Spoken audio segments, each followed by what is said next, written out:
If you're new here, my name is Ejiro, and if you're a returning subscriber, welcome back. I'm just going to go right into it.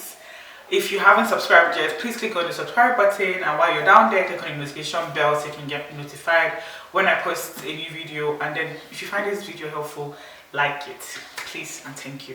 Okay, so I'm just going to get into the video pretty quickly. It's, living in Adelaide, as the topic says.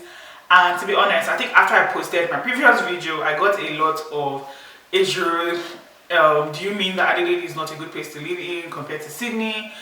Is Adelaide bad? No, Adelaide is not bad. Don't get me wrong. If Adelaide was if Adelaide was bad, I will not be here. If I wasn't going to benefit from Adelaide, I will not be in Adelaide. So I just want to clear the ideology that Adelaide is bad. My previous video was basically me giving my own opinion with comparisons to Sydney. Majorly because I have lived in Sydney for 3 years prior to moving to Adelaide. So of course it's natural for me to actually compare work ethics and whatever else whatever else that I compared it to. But I would say that if you're looking for like a really quiet town to live in, Adelaide is the best place for you to come to. It's not as busy as Sydney. Just the same way Adelaide has its downsides, Sydney also has its downsides. Just because I did not mention it in the video doesn't mean that it doesn't exist. A lot of people do not like Sydney because of how crowded it is. My partner doesn't like the idea of a very packed city, so he prefers Adelaide compared to Sydney. And I like the noise, so of course I prefer Sydney to Adelaide. So maybe we should just kill that. Or maybe it's Adelaide bad. Adelaide is not bad. If you're looking for PR opportunities, Adelaide is one of the cities to actually move to for better PR opportunities. I have a coming video that's going to be talking about that. But not only Adelaide, by the way. I'm probably going to be talking about only Adelaide in that video, but it doesn't mean that Adelaide is the only city that has really good PR opportunities at the moment. A lot of cities have different opportunities. Do your research, try to find out what city works for you or which city works for you, and move there if it does work for you. And then I'm also going to point out, because I think that most people felt like the discouraging part was your salary package or remuneration. And one thing I'll point out is that in Australia, I work in the HR sector, so I'm kind of aware that the market is different in every state that you move to. Not just Adelaide is different. Also in Sydney, your superannuation percentage is different in Adelaide compared to Sydney. Sydney, you say 17%. In Adelaide, it's about 10% and 11%. So there are so many different things that are different here. Australian system pays with they pay with something called awards. So there is a rate at which each job will earn based on your qualification and experience. I'll also be having another video about this. I'm going to be putting that up right after this one. So there are a lot of things to consider when moving. Do your research well, and it also doesn't mean that you cannot be paid above the agreed rates. If you're really good, if you have the experience that they need, companies will be willing to actually pay you above the rates. You can negotiate to get higher depending on your industry, depending on your level of experience, and then just depending on what you bring to the table and what your negotiation skills are about. All these things are I think what I just touched on was the major difference that I noticed when I moved, coming from my day-to-day 9-to-5 HR life in Sydney, moving to an HR life in Adelaide. So I think that's the basic comparison. It doesn't mean that some industries will not be paying more. Some industries will pay more. Some industries will try to match up Sydney rates. And like I told someone, you can also try to look for organizations that have branches, say in Sydney or Melbourne or in states where they pay higher, so that by the time you move here, they use those rates to calculate how much you will be paid at the end of the month or fortnight or however it's calculated in that organization. So I hope I've been able to clarify that out of the way. I do not want to scare anybody to come like, oh, don't come to Adelaide because of this or this or this. Do not be scared, do not fret. There are a lot of Nigerians in Adelaide. I like the serenity of it all, you know, because I don't get this in Sydney, and you know, it's something that I like.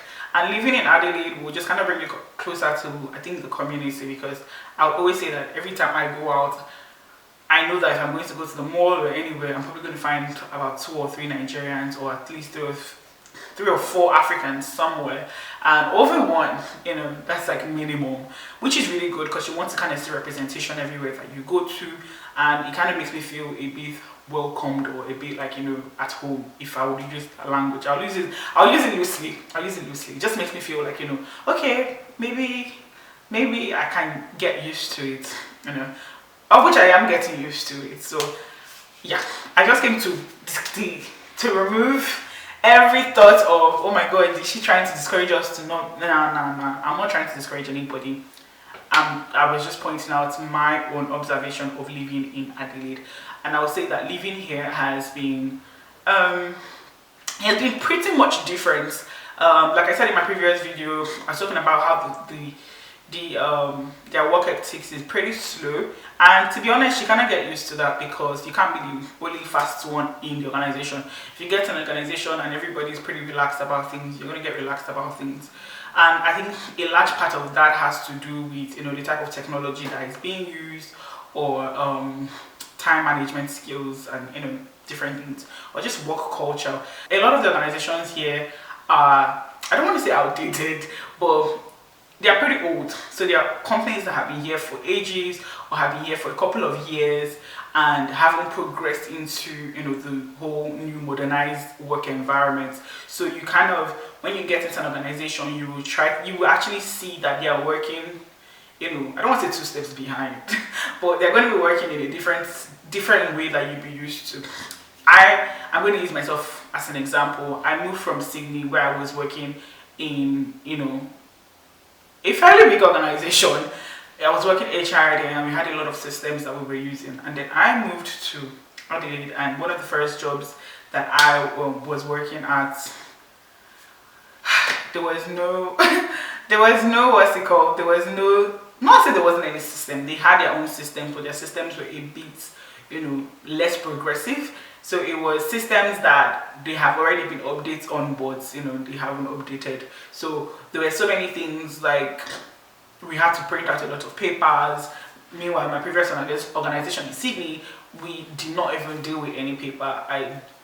Before I moved, or before I started working in this organization, I'd pretty much not handled paper in a while. And, you know, now here I am handling a lot of paperwork and confidential documents. Meanwhile, you know, in my previous organization, everything was just, you know, on the company's hard drive. So it was pretty crazy for me, but you kind of learn to adjust, and then you can bring, you know, transferable skills from wherever you're coming from, and try to tell your managers on how best to work, because you find out that there are a lot of older people in these organizations, so they might not really know what's up. They might not really know a lot of the systems that are there, or, you know, sometimes they ask you for, you know, ideas, and you can pitch in here and there. But I think a common way to kind of just explain this is, if you're a Lagosian, if you're from Nigeria, it's like comparing Ibadan to Lagos. It doesn't mean that Ibadan is bad, because there's some really good organizations there, but it just means that, you know, Lagos is more fast-paced. I don't want to say technologically or anything, but I just, you know, I think that that's like a reasonable way to look at it. You obviously cannot compare housing to in Ibadan to Lagos. And somebody said in the comment section, I posted the video before and deleted it, but someone said in the my first comment section, and she was just like, oh, you know, if you try comparing how much it is